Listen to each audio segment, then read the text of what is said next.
Hello there. Welcome to Broadway Radical. We're going to talk about musicals. Today we're talking about Sweeney Todd, the Demon Barber of Fleet Street by Stephen Sondheim. Everybody's favorite pretentious emo kid turned wise and lovable grandpa. It's very murdery. It's so murdery. It's just, there's so much murder. And it's also like a metaphor for a class struggle.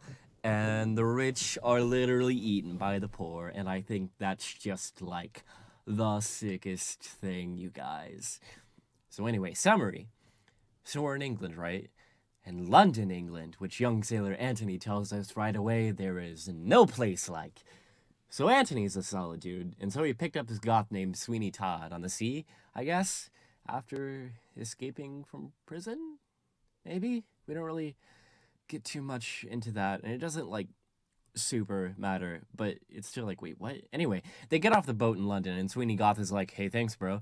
And Anthony's like, no problem, dude. And Sweeney's like, hey, you know what would be a great idea right now? What if I told you the story about this barber who got separated from his family by Dick Judge? And Anthony's like, and Sweeney's like, so there was this barber who got separated from his family by Dick Judge. And Anthony's thinking, cool, why are you telling me this? And then Sweeney Goth is like, all right, anyway, bye. So then Sweeney Goth goes off, and he goes into this pie shop, and this lady is making just, the worst pies in London, because times are hard, and she's a woman with limited whim. And he's like, why don't you rent the room above your shop? And she's like, something really bad happened up there. And he's like, oh, really? And she's like, so there was this barber who got separated from his family by Dick Judge, and he was super hot. And he's like, what happened to his wife? And she's like, she drank poison. And he's like, no. And he's like, oh my God, you're the super hot barber. And he's like, what happened to my daughter? And then she's like, the judge adopted her, kind of. And he's like, I am going to murder this man. And she's like, sick. I got your razors in the attic. And he's like, sick.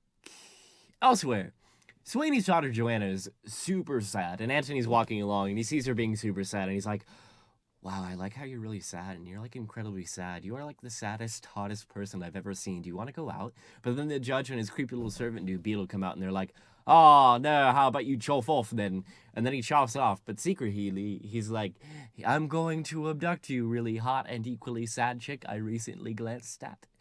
So then they're just walking around town, and then there's this either cute little kid or, a 30-year-old grown-ass man trying to act like a little kid, and he's like, hey, buy this stuff, it makes your hair exist. And everybody's like, wow, I want my hair to exist. And Sweeney's like, no, this is just inky pee. It won't make your hair exist. And then this borderline offensive Italian stereotype bursts out, and his name is Pirelli, and he starts angrily singing opera at him, and everybody's like, wow, that's really something. And Pirelli's like, who is talking shit on my product? And Sweeney's like, sup. And he's like, get out of me. And Beetle shows up, and he's like, yes, this is a thing that I will judge. I will judge this contest to see who can cut hair really good. Who is the best hair cutter who can cut your face hair good. And then they do it, and Pirelli's all like, I am so good at cutting hair. I will make all of your hair not exist. And Sweeney's like, guess what? And he shaves the dude in 5 seconds, which is basically a superpower, which he's acquired after 15 years of not practicing. Or maybe he practiced in prison a bunch.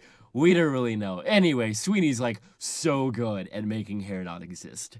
And Beetle's like, hello, my hot topic hombre. You are very good at cutting things. Would you like to cut the stuff that grows out of my face? And Sweeney's like, I absolutely would.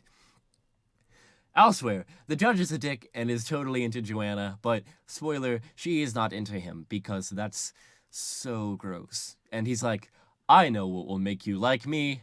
Marriage. So Sweeney is really impatient for the Beetle to come and let him murder his face. And then Anthony shows up and he's like, hey, I'm going to kidnap this woman. Also, her name is Joanna. And Sweeney's like, sick, that's my daughter. Bring her here, dude. And then Pirelli and Toby, the grown man-child, show up. And Lovett's like, hey, come eat some of my really bad pies. They are notoriously bad. They are so bad, in fact, that I, the creator of them, have dubbed them the worst pies in London. And Toby's like, yeah, that sounds cool. And then Pirelli goes up to Sweeney Goth and he's like, I know your real identity. You're not even a real goth. You're a poser! And Sweeney's like, oh no. And then also Pirelli is this Irish dude. He has an Irish name. And he worked for Sweeney back in the day, but that doesn't matter because Sweeney just ices the dude right there. Because it's murder time. Elsewhere, Anthony and Joanna are like, "You're so hot. Ah, kiss me." And the Beetle was like, "Hey, Judge, you know what would make Joanna like you more is if you went and got your face stuff cut by this goth on Fleet Street." And everybody at once is like, "Sick." So then the judge comes to Sweeney's shop and he's like, "Sick." And they're like, "Hey, women are attractive, right?" And Sweeney's like, "Yes, almost as attractive as the murder I'm gonna do to your face." And the judge is like, "What?" And Sweeney's like, "What?" And Anthony's like, "Hey, guess what? Me and Joanna." And then he sees the judge and he's like, "Oh no." And the judge is like, "Yo, this is whack. Screw you guys." And Anthony's like, anyway. And Sweeney's like, "Oh my god, I am so angry. I'm very angry. I'm the most not pleased person in this room right now." And Levitt's like, "Hey, what's up?" And Sweeney's like, "I am so angry. I am very angry. I am still the most not pleased person in this room right now." And then he sings a whole song about how very not pleased he is right now. And also, "Hey, you know how I said I was going to murder those two guys earlier? Well, now I'm going to murder them and also literally everyone else that I can think of, including myself, because it's murder time."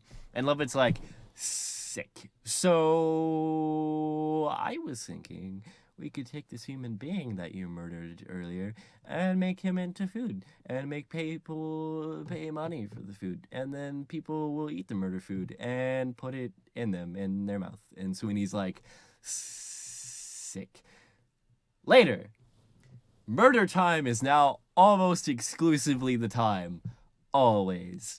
Sweeney and Levitt have a booming business selling murder food for people to put in them in their face, and everybody's like, "Sick," and the audience is probably like, "Sick," but in another way.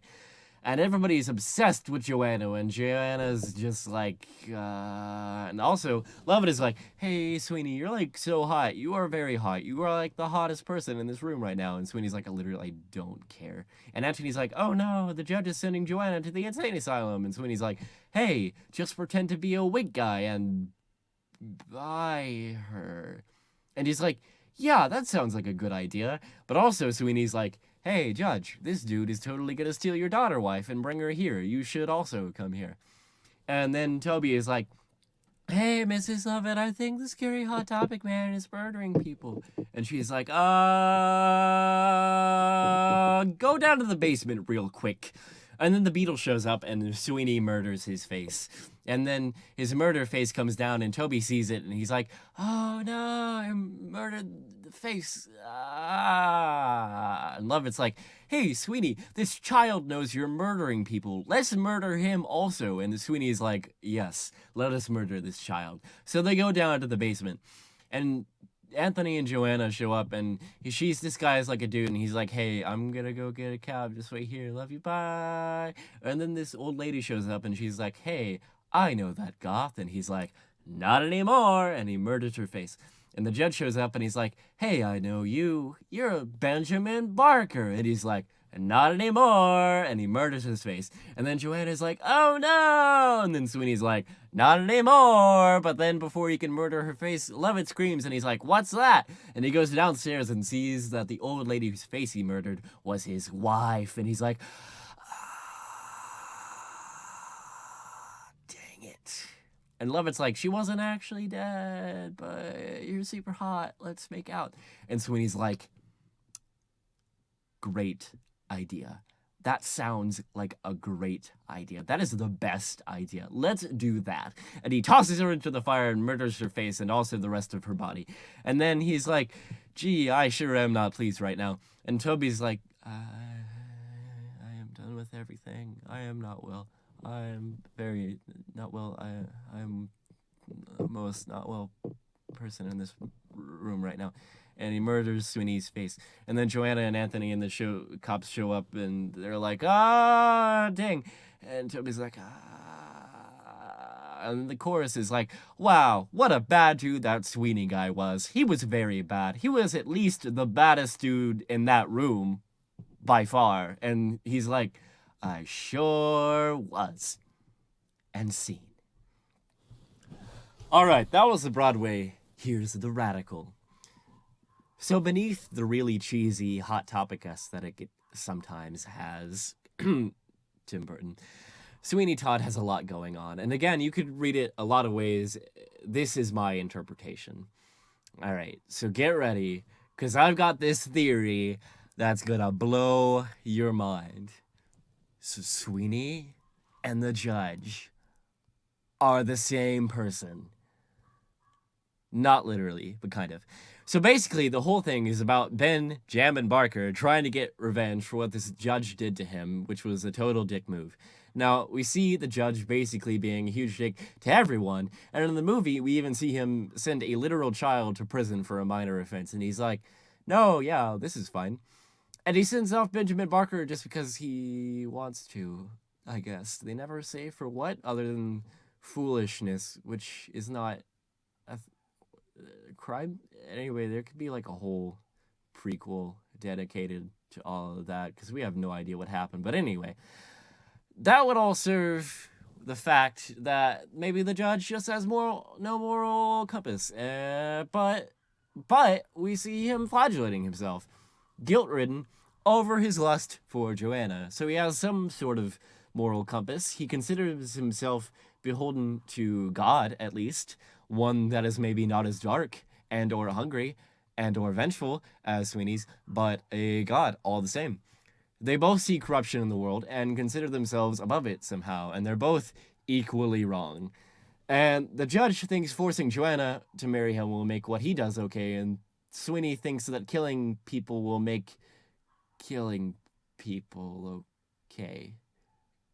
Anyway, we see Sweeney not kill a dude that brings his wife and daughter in, but like, is that just because they're witnesses? Is it because it reminds him of his own situation? Does he ask, like, every dude that comes in his shop, like, hey, before I shave you, I need to know if you have any loved ones who might miss and or coming looking for you, and does he not kill those guys? Well, what if the dude is like, yeah, I don't have a wife, but I have a fiance. Or what if they're pregnant? Or he's like, there's this chick I really want to ask out, and she's super nice, and I'm just sort of a nice person, and I haven't sinned too much. And he's just sort of making the conclusion, that like, this person that is serving me needs to die, which is actually a really poor business model, because you're getting rid of all your clientele. But anyway, I don't think he really thinks it out, obviously. But anyway, so the judge represents the upper class. He's in the position of power and wealth, and Sweeney represents the working class of struggle against the odds and the upper class has thrown him into, and dealing with the effects of that. And there's an inherent inequality between them, and Sweeney attempts to settle that through death. His way of equalizing the two classes is to cut down others of his own standing in order to reach a higher status where he may be respectable enough to rival or to usurp the judge. This is sort of how middle-class Americans feel. John Steinbeck said, socialism never took root in America because the poor see themselves not as an exploited proletariat, but as temporarily embarrassed millionaires. The middle class thinks all it has to do to be rich and happy again is to exploit enough of its fellow man by paying them less than they're worth, by selling the products they make for twice as much as it costs, or indeed by slitting their throats and baking them into pies. And Sweeney embodies this middle class ideology, and he says in A Little Priest, "The history of the world, my love, is those below serving those up above. How gratifying for once to know that those above will serve those down below," which is both the best pun and the best moment in musical theater of all time, by far, but also not entirely accurate. There's not so clean a distinction between the ones being eaten and those who get to eat in his shop. They both take high and low, both above and below. The only thing that can be said with clarity, really, is that the customers of this establishment are forced into cannibalism. When you're eating, it's great. When you're in the chair, it's not so much. So Sweeney and Levitt's establishment represents capitalism, and in that way, Sweeney becomes as cruel and violent as the judge. The difference is the judge gets to do it legally. See, all Sweeney had to do was kill those two dudes, and we probably would have been justified in rooting for him. But the seduction of excess proved too much, And that's a temptation we all face, to be tricked into thinking those around us are in competition with us for limited resources, for limited happiness, for limited success. But the truth is, there's more than enough. We just have to get out of the shop. Hello, my friends. Thank you so much for watching. It was a lot of fun to make, and by a lot of fun, I mean, do not, under any circumstances, go to Google Images, and type in murder or cannibalism. Don't do it, please. You will find exactly what you expect. And, it's not a good time. Not a good time at all. You know, I'm still a little... The things... I've seen some shit now, okay? And I saw it for you. Specifically you. So, be grateful, alright? I want to guilt trip for you. I'm glad to do it for you, personally, because we've got a love connection going on, you know. You know how much you mean to me, and, you know, I will look at pictures of chopped up bodies all day, you know, even if I have to throw up like 5 times. It's fine, you know? It's all for you. So anyway, subscribe, like the video, comment if you want. You know where they are. They're below. Let me point them out to you anyway. Yeah, do that. Thanks for watching Broadway Radical. We'll be back next time with Hairspray, maybe. Something lighter. Because, let me tell you, I need something lighter than what I saw. So, yeah. Bye. Thank you. Subscribe.